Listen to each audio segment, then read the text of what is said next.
Assalomu alaykum kanalimiz a'zolari. Mazza qilsin, xalq mazza qilsin deb turib Baqachorsu hududida 2.6 sutekli, 2 etajli 7 ta uyi bilan 2 ta hammom, 3 ta sanuzeri bilan kottej hovlimizni mana sizlar uchun topib qo'ydik. Korobka holatini olaman siz xohlagan kottej quruvchidan so'rang. $65,000 olasiz. Undan keyin yana buni holatga keltirib olish uchun $60,000 kamida sarflaysiz. Endi oxirida aytib o'taman narxini, nech pulligini. Egalariga pul zaruriyati borligi sababli arzon narxda berib yuborishyapti. Qisqa mazza qilsin, xalq mazza qilsin deyishyapti. Qani ketdi. Oz-moz chala joylar bor. 95% bitgan, 5% joyi qolgan. 5%ni sizlar bilan tanishtirib o'tamiz. Travitel ishlari qolgan, hovlini sahnada, lestensani bir ikkita joylari qolgan. Qolgan hamma joylari bitgan holatda 100% topli pol, ataplenilarigacha qilingan. 7 ta uy, 2 ta hammom, 3 ta sanuzer. Bormi shuni angi narxga? Oxirida aytib o'taman narxini. Kiraverishdi, mehmonxonamiz bo'ladi. Mehmonxonamizni mana betlarni attachento qilinadigan joyi qolgan. Patologlari ko'ryapsizlar. Gipsi kardonlar bilan qilingan, hozirgi uslubda, haykal uslubida qilingan. Topli pollari bo'lgan bu mehmonxonamiz. Qolgan joylariga mana sarflasalar, usti haqini berasizlar, o'zlari qo'yib berishadi mana. Mehmonxonamizdan chiqqanimizdan keyin shunaqangi hovlimiz kutib oladi. Hovlimiz yonida bo'lsa, ikkinchi qavatga chiqadigan lestensamiz bor. O'zlariga moslab turib, oz-moz chala joylari qolgan kafelarni qilinsa bo'ldi. Bu hammommisan, hammom kirganingizdan keyin mazza qilib poklanib chiqadigan joyimiz.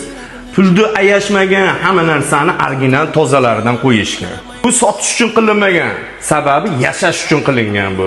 Pul zaruriyatidan, majburlikdan sotishyapti. Gazxonamizga keladigan bo'lsak, o'zlaringga moslab turib kuxonniy naborlar qilasiz, bo'ldi. Gazxonani kengligini qarang, gazxona ham topli pol. Bu xohlagan inson bu yerda yozgi oshxona qilib foydalansa bo'ladi, xohlagan inson bitta mehmonxona qilib qo'ysa ham bo'ladi. Sababi betam topli pol. Bu yerda hovlini, kottej hovlimizni orqa tomonida kichkinagina hovlichasi bor. Ya'ni bu yerga xohlagan inson so'rini qo'yib, mana yerga o'choqlar qo'yib, yozda mazza qilib o'tirsa bo'ladi. Bu ikkinchi qavatimizda mehmonxonamiz bo'ladi. Bu ham 100% bitgan. Sababi MDF eshiklarda $300 qo'yilgan, ataplenlar qilingan, parket pol, topli pollarigacha qilingan. Bu mehmonxonamizdan chiqqandan keyin mazza qilib o'tiradigan balkonchasi ham bor, toza havoda. Bu ikkinchi qavatda dushimiz hisoblanadi bu. Sanuzerlari bilan betga ham aylanmagan yaxshi narsalarni qo'yilgan. Bu ikkinchi qavatda spanimiz bo'ladi. Bet ham 100% bitgan, atapleni, parket pol, MDF eshiklarigacha o'rnatilgan, topli pollarigacha qilingan. Bu ikkinchi qavatda ikkinchi yotoqxonamiz bo'ladi. Xohlagan inson bu yerda detskiy qilib foydalansin. Xohlasa kattalar yotoqxonasi qilib. Bu ham 100% bitgan. Topli pollar qilingan, ataplenlar qilingan, MDF eshiklarida eng zo'ridan o'rnatilgan. Bu ko'chamiz sanuzeri. Bu yerda shunday oyog'ini ostidan kiraverishdi, kafelar qolgan xolos. Unitazlargacha qo'yilgan, valiant katollar shetga o'rnatilgan, valiant katolga nagruzka kelmasin deb ariston ham o'rnatib qo'yilgan. Ushbu kottejimizga gaz, svet, suvda muammo yo'q, hammasi kirgan. Domofon kameralargacha o'rnatilgan, Wi-Fi'largacha o'rnatilgan.